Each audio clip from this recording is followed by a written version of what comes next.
दोन्ही हप्ते एकत्रित सगळ्या लाडक्या बहिणी खुश होत आहेत आज.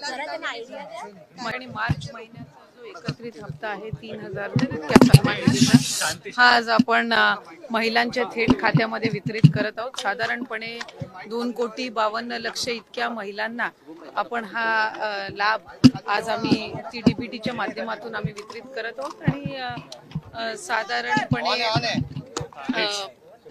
या औचित्यासाठी आम्ही या दोन्ही महिन्याचा लाभ आज महायुतीच्या सरकारच्या माध्यमातून राज्याचे मुख्यमंत्री आणि दोन्ही उपमुख्यमंत्री यांच्या सूचनेनुसार आज सुरुवात केलेली आहे. काही महिना असा नाहीये की ज्या महिन्यात महिलांना लाडक्या बहिणीचा हप्ता मिळाला नाहीये. डिसेंबर महिन्यामध्ये सुद्धा आचारसंहिता संपल्यानंतर झालेला आहे. जानेवारी महिन्यामध्ये सुद्धा वितरित झालेला आहे. फेब्रुवारी महिना आणि मार्च लाडक्या बहिणींसाठी आनंदाची घंटा वाजलेली आहे. आज लाडक्या बहिणींना एप्रिलचा हप्ता वाटप सुरू. सोबतच लाडक्या बहिणींना 5 मोठे गिफ्ट सुद्धा जाहीर झालेले आहेत. तुम्हाला ही गिफ्ट मिळणार. बघा, मोठा निर्णय घेतलेला आहे. लाडक्या बहिणींना प्रत्येक महिन्यात उशिरा हा हप्ता येतो, त्यामुळे मोठा निर्णय घेतलेला आहे. लाडक्या बहिणींना आजपासून पुढे वाटप सुरू. गिफ्ट क्रमांक 1 बघा, 3 गॅस सिलेंडरचे पैसे 2490 रुपये लाडक्या बहिणींच्या खात्यात आज 12 वाजता वाटप. दुसरं गिफ्ट म्हणजे लाडक्या बहिणींना 10वा आणि 11वा हप्ता 4200 आज पहिल्या टप्प्यात 12 वाजता पुन्हा एकदा वाटप. आणि गिफ्ट क्रमांक 3 भांडे मिळणार. जर तुम्हाला भांडे पाहिजे तर कमेंटमध्ये भांडे लिहा, मी तुम्हाला सांगतो कसे मिळवायचे. नवीन 4 अटी आणि नियम आलेले आहेत, ते तुम्हालाही सांगणार आहेत. एक एक करून आपण सगळं पाहणार आहोत. 10वा 11वा हप्ता कोणाला, कोणत्या लाडक्या बहिणी बाद होणार, नवीन नियम काय आहेत, आपण सगळं बघूयात. बघा, पहिले 5 नियम सांगतो. पहिला नियम आहे आधार कार्डचा नियम. भरपूर लाडक्या बहिणींचं झालंय असं की 10-10 वर्ष 5-5 वर्ष झालं तेच आधार कार्ड आहे, ते आधार कार्ड बदलून घ्या. दुसरं आहे EKYC. भरपूर लाडक्या बहिणींनी रेशन कार्डची EKYC केलेली नाही, EKYC करून घ्या. तिसरा नियम आहे मोटर वाहन नियम. आता मोटर वाहनमध्ये सुद्धा आनंदाचा नियम आलेला आहे, ते सुद्धा मी तुम्हाला सांगणार आहे. टॅक्स भरणा नियम 4. हे सगळे नियम आपण एक एक करून डिटेलमध्ये पाहणार आहोत. व्हिडिओ शेवटपर्यंत पहा जर तुम्हाला 10वा आणि 11वा हप्ता पाहिजे असेल तर.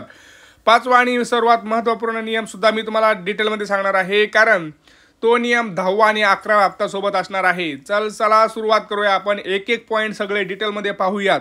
चॅनलवरती नवीन असाल तर चॅनल आधी सबस्क्राईब करा. बघा, एप्रिलचा हप्ता सुरू. लाडक्या बहिणींना आज ठीक 12:01 वाटप सुरू होणार. 3 टप्प्यात वाटप सुरू.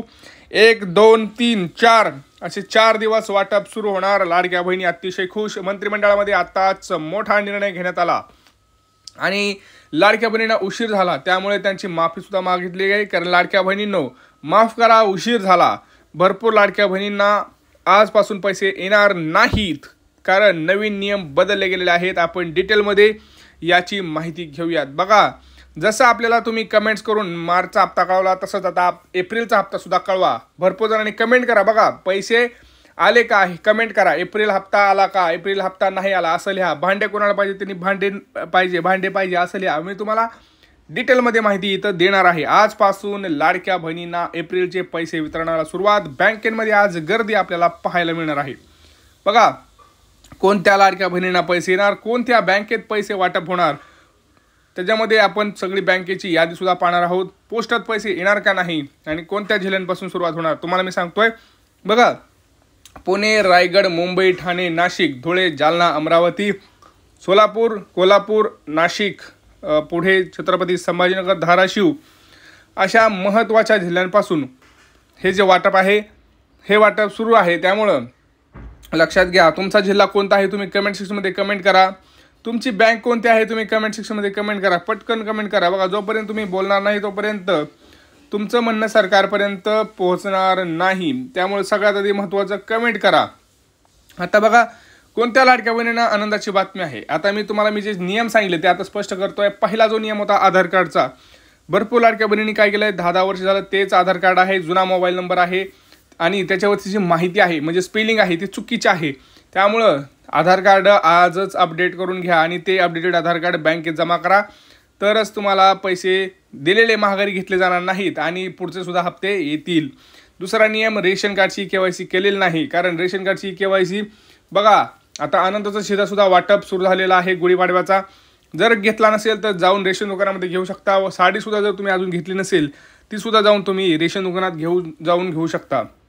सोबतच तिसरा हप्ता मोटर वाहन, बघा ज्यांच्याकडे 4 चाकी वाहन होतं, ज्यांनी लोन काढून गाडी घेतली आहे घर चालवण्यासाठी, त्यांना आता फेरविचार करणार आहेत. त्यांना 4 चाकी असल्यावर त्यांना बाद करणार नाहीत. जर तुम्ही व्यवसायासाठी गाडी घेतली असेल तर म्हणजे तुमच्याकडे फक्त तेवढाच एक साधन आहे गाडी चालवण्याचा तेवढाच. दुसरं जर तुम्ही शौकसाठी घेतले असेल तर तुम्हाला वगळण्यात येणार आहे. आता बघा लाडक्या बहिणींना पुढचं 20 लाख लाडक्या बहिणींना घरे स्वतःची मंजूर होणार आहेत आणि येत्या 48 तासात लाडक्या बहिणींना 42 रुपये सुद्धा डीबीटी होणार आहेत. आता उशीर नाही. आता बाकीचे सर्व जे काही नियम आहेत ते स्वतः तुम्हाला आदिती तटकरे मॅडम सांगतील. व्हिडिओ संपूर्ण पहा. जर तुम्हाला 10वा 11वा हप्ता पाहिजे असेल तर आणि कमेंट सेक्शनमध्ये लिहा. मंत्री माझी लाडकी बहीण ही योजना महायुतीच्या सरकारची अतिशय महत्त्वाकांक्षी अशी योजना आहे आणि आज जवळपास 2,52,00,000पेक्षा अधिक महिलांना आम्ही दर महिन्याला हा लाभ त्या ठिकाणी पोचवत आहोत. खरं तर विरोधकांनी तर अशा पद्धतीच्या सुद्धा वावड्या उठवल्या होत्या किंवा अशा पद्धतीचा सुद्धा अपप्रचार सुरू केला होता की निवडणुका झाल्यानंतर महायुतीचं सरकार आल्यानंतर महायुतीचं सरकार ही योजना बंद करेल, अशा पद्धतीचा अपप्रचार त्यांनी सुरू केला होता.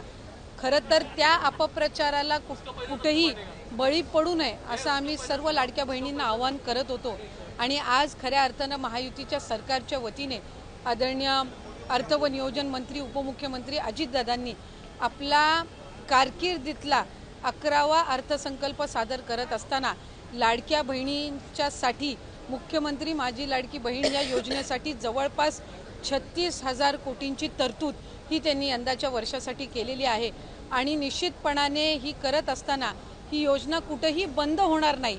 जो प्रचार विरोधकांकडून करण्यात आलेला होता की डिसेंबर महिन्यानंतर या योजनेचा लाभ मिळणार नाही, या उलट जानेवारी असेल त्याचबरोबर फेब्रुवारी आणि मार्च महिन्याचा एकत्रित असा लाभ याचं वितरणसुद्धा आम्ही 2 दिवसापूर्वीच सुरू केलेलं आहे आणि लाडक्या बहिणींच्या खात्यामध्ये फेब्रुवारी महिन्याचे 1500 हे त्या ठिकाणी 2 दिवसातच पोचलेले आहेत आणि मार्च महिन्याचे 1500 सुद्धा ते पोचवण्याचं कामसुद्धा प्रगतीपथावर आहे. त्याच्यामुळे ही योजना ही महायुतीच्या सरकारची महत्त्वाकांक्षी योजना जी मुख्यमंत्री देवेंद्रजी फडणवीस साहेब, उपमुख्यमंत्री एकनाथजी शिंदे साहेब आणि उपमुख्यमंत्री अजितदादा यांच्या नेतृत्वाखाली अशाच पद्धतीनं कार्यरत राहणार आहे आणि तेच आपल्याला आजच्या अर्थसंकल्पातून पाहायला मिळालं. स्पेसिफिक प्रश्न आहे की 1,500 रुपये की 2100 रुपये नेमकं महिलांना किती रुपये मिळणार आहेत या लाडकी बहीण योजनेच्या माध्यमातून? कारण विधानसभेपूर्वी आपला जो जाहीरनामा होता त्याच्यामध्ये 2100चा उल्लेख होता. त्यामुळे स्पेसिफिक प्रश्न मला आपल्याला आवर्जून त्यानिमित्ताने आणि आपल्या माध्यमातून सर्व आमच्या लाडक्या बहिणींना त्या ठिकाणी सांगायचे की राज्याचे मुख्यमंत्री देवेंद्रजी फडणवीस साहेब आणि आमचे दोन्हीही उपमुख्यमंत्री असतील, मंत्रिमंडळातील सर्व आम्ही त्या ठिकाणी मंत्री महोदय असो, आम्ही सगळ्यांनी सुरुवातीपासूनच ही योजना अधिकाधिक यशस्वी पद्धतीनं राबवण्याचा प्रयत्न हा केलेला आहे. पुढेही आम्ही त्याच पद्धतीनं हा प्रयत्न करत राहणार. 1500चा हप्ता हा महिलांच्या थेट खात्यामध्ये निवडणुकीच्या नंतर सुद्धा जवळपास 3 ते 4 हप्ते हे महिलांच्या खात्यामध्ये आज वितरित झालेले आहेत आणि त्याची प्रक्रिया सुरू आहे. अशाच पद्धतीने ही योजना पुढेही सुरू राहणार आहे. 2100च्या बाबतीतली जी भूमिका आहे ती राज्याचे मुख्यमंत्री देवेंद्र फडणवीस साहेबांनी, अजितदादांनी, शिंदे साहेबांनी सुद्धा वेळोवेळी मांडलेली आहे. एखादी महत्त्वाकांक्षी योजना ज्या वेळेला आपण आणत असतो त्यावेळेला त्याचा योग्य तो निर्णय राज्याचे मुख्यमंत्री आणि महायुतीचं सरकार ज्या वेळेला घेईल त्यावेळेला विभागाच्या वतीने आम्ही ते निश्चितपणाने या ठिकाणी घोषित करू. आज 1500चा लाभ देत असताना सुरुवातीला तर विरोधक म्हणायचे की हे 1500 पण तुम्हाला मिळणार नाहीत, पण त्यानंतर आम्ही ही योजना यशस्वीरित्या राबवली. त्याच्यानंतर म्हणायचे की निवडणुकीच्या नंतर ही योजना बंद होणार, पण आज 2,52,00,000 महिलांपर्यंत आम्ही हा लाभ त्या ठिकाणी पोचवत आहोत आणि आज 36,000 कोटींची जी तरतूद अर्थसंकल्पामध्ये करण्यात आलेली आहे जेणेकरून ही योजना अशाच पद्धतीनं पुढे सुरू राहावी. त्यामुळे आम्ही कुठलाही महायुतीच्या सरकारने लाडक्या बहिणींना दगाफटका दिलेला नाहीये. 2100चा योग्य तो निर्णय जाहीरनामा किंवा एखादा ज्या वेळेला तुम्ही वचननामा असतं तो पुढच्या 5 पंचवार्षिक या संबंध या याच्यातून दृष्टिकोनातून तो ठेवलेला असतो. त्यामुळे त्या बाबतीतला योग्य तो निर्णय हा महायुतीचं सरकार हे निश्चितपणाने घेईन. पण आपल्या माध्यमातून मला लाडक्या बहिणींना सांगायचं आहे की ही योजना कधीही बंद होणार नाही आणि महायुतीच्या सरकारकडून अशाच पद्धतीनं चालू राहील. या उलट या अर्थसंकल्पामध्ये महिलांना आर्थिकरित्या सक्षम करण्याच्या दृष्टिकोनातून उमेद भवन असतील, अस्मिता भवन असेल, त्याचबरोबर त्यांना सक्षम करण्याच्या दृष्टीतून आर्थिक साक्षरता आणणं असेल, हे सगळे उपक्रम हाती घेण्यासाठी सुद्धा भरीव तरतूद ही या अर्थसंकल्पामध्ये केलेली आहे। त्यामुळे महिलांना अधिकाधिक सक्षम करण्याच्या दृष्टिकोनातून आम्ही काम करत आहोत।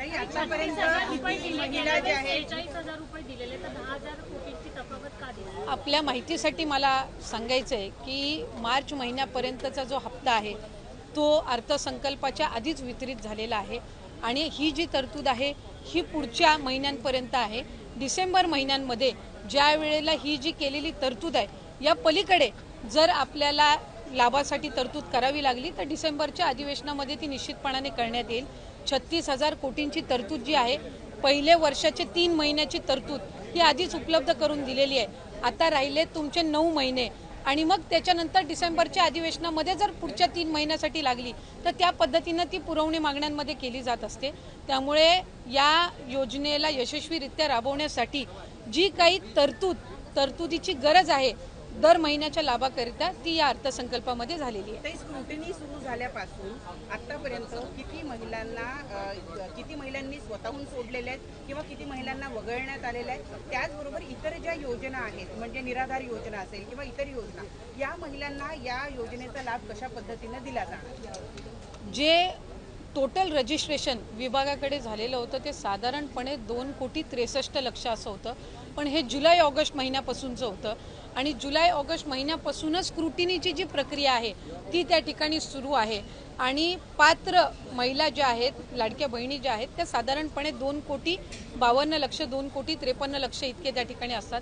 आधार सीडिंग ज्यांचे अकाउंट झालेले आहेत त्यांना दर महिन्याचा लाभ वितरित होत असतो। नमो शेतकरी योजनेचा जे लाभ घेतात त्यांना नमो शेतकरीचे 1000 आणि मग वरचे जे 500 आहेत ते त्या ठिकाणी लाडक्या बहिणीच्या या तरतुदीतून मिळत असतात।